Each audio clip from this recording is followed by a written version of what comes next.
The film commences in 1845, with Mary Elnor facing accusations of witchcraft, leading to her hanging from a tree. Locals, in a grim ritual, affix a mask to her face before setting her ablaze. A priest utters an incantation while holding up a doll. Hours later, her charred remains still dangle from the tree. Fast forward to present-day Massachusetts, where disgraced journalist Jerry investigates a farmer's claim that his cow has been targeted by a cult. Intriguingly, he hears a mysterious whisper and is drawn to a nearby tree, where he uncovers a glimmering object in the sunlight. Within the tree, Jerry finds the burnt doll from the opening scene, adorned with a tag indicating February 31, 1845. The farmer dismisses it as a common practice for field workers to bury dolls for good luck, but notes the unusual appearance of this particular doll.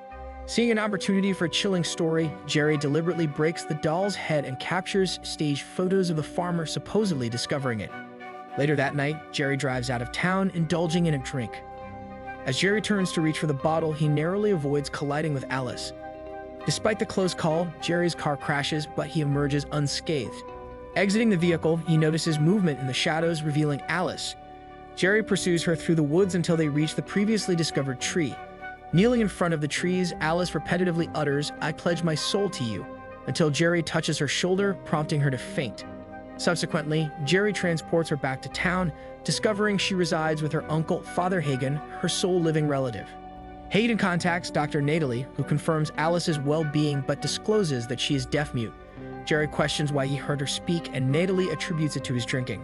While awaiting car repairs, Jerry lodges in a motel. In town, he attends church, where Hagen preaches, and notices Alice fixated on a Mary statue. Hearing a female voice and seemingly in a trance, Alice stands and exits the building, followed by other young girls. The congregation follows suit, and Jerry readies his camera as Alice gazes at the tree, claiming to see an apparition of Mary. After a moment, she startles everyone by speaking, conveying Mary's request for everyone to return to the tree the next day. Post-event, Nathalie conducts tests on Alice, who joyfully discovers her newfound ability to hear. That night, Jerry experiences a nightmare involving a red sky engulfing the town. A subsequent day, locals converge at the tree, and Jerry diligently records the unfolding events. Despite Hagen's attempt to keep Alice home, she defies him, touching the tree and once again witnessing the Mary apparition. She then approaches a paralyzed boy, urging him to trust Mary, who commands him to walk. Astonishingly, the boy rises and regains the use of his legs, prompting everyone to kneel in prayer, with Jerry capturing the moment. Inside the church, the Virgin statue sheds tears of blood. The miraculous events make headlines and go viral. Alice joins the press conference, facing a barrage of rude and foolish questions from reporters. Jerry intervenes with more empathetic queries, allowing her to express her faith, and she responds exclusively to him while priests examine the conditions. A protective shelter is erected over the tree in anticipation of its potential transformation into a shrine. During a closer inspection, Hagen unearths the buried doll, summoning a terrifying ghost. As the apparition threatens him, additional people arrive, causing the ghost to vanish. Hagen returns inside, interrupting Jerry's interview with Alice. Despite his severe lung disease, Hagen dismisses his distress, lighting a cigarette while reproaching Jerry for exploiting Alice for fame. Wary of the consequences, Hagen warns that next to every shrine, the devil erects a chapel. He fears that the wrong attention may lead Alice down a perilous path, citing the mistreatment of those who claim to have seen Mary in the past. That night, Jerry, haunted by eerie whispers, encounters a hooded figure behind him. The following day, Alice practices singing with Hagen, but he suddenly collapses from violent coughing. While Jerry calls for an ambulance, Alice urges Hagen to pledge his soul to Mary and places her hand on his chest, miraculously halting his coughing. However, they are startled to perceive a dark presence behind Alice reaching towards Hagen. After a hospital visit, Nathalie shows them 2 X-rays, revealing a significant change between the recent and earlier images. Nathalie confirms the sudden disappearance of Hagen's illness, and studies on the former paraplegic boy reveal a miraculous resolution of all his issues. Despite initial skepticism, Delgate and Giles have no option but to declare it a genuine miracle. Consequently, the tree becomes a shrine, leading to Alice's renewed virality and a surge in tourism for the town from across the country. While some remain skeptical, one individual, perceiving God's appearance as a harbinger of tragedy, decides to leave the town with his family. As the press inundates Alice's home, making life untenable, Hagen decides to send her to a diocese in Boston for her safety. In a subsequent scene, Hagen, smoking in the church, notices smoke behaving unusually. Investigating, he discovers a hole in the wall containing a notebook outlining a ritual to seal the devil with a mask and a doll in the shadows. An ominous presence observes him. Natalie reveals that the church used to own the majority of the town, and Jerry astounds her by correctly identifying the historical period as 1845. While checking the water, Jerry witnesses the ghost from his dream leaping towards him. Suspicious, he almost mistakes Natalie for the ghost before deciding they need to consult Hayden. Meanwhile, Hagen hears chains rattling in the church and observes someone entering the confessional. Joining in, he begins the confession, only to hear a woman's voice discussing typical matters. However, the tone shifts as she admits to destroying lives and asserts that Satan granted her healing powers. The lights flicker, and she details the murder of those who oppose her, expressing offense at Hagen's skepticism. Terrified, Hagen exits the confessional and the organ begins playing on its own. He spots a dark, hooded ghost with a rope around her shoulders. Attempting to flee, the ghost blocks his path and launches an attack. When Jerry arrives, he investigates a noise in the confessional, finding nothing inside. At that moment, a lifeless body appears hanging on a rope behind Jerry, revealing Hagen's shocking death. After paramedics remove Hagen's body, Giles urges Jerry to keep the apparent suicide a secret to avoid undermining people's trust in the local church. However, Jerry remains unconvinced of the suicide theory.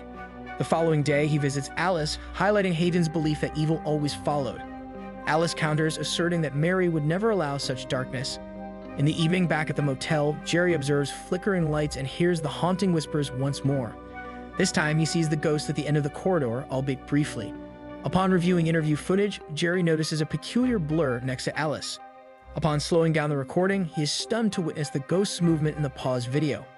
As Jerry leans in, the ghost lunges at him, disappearing once again.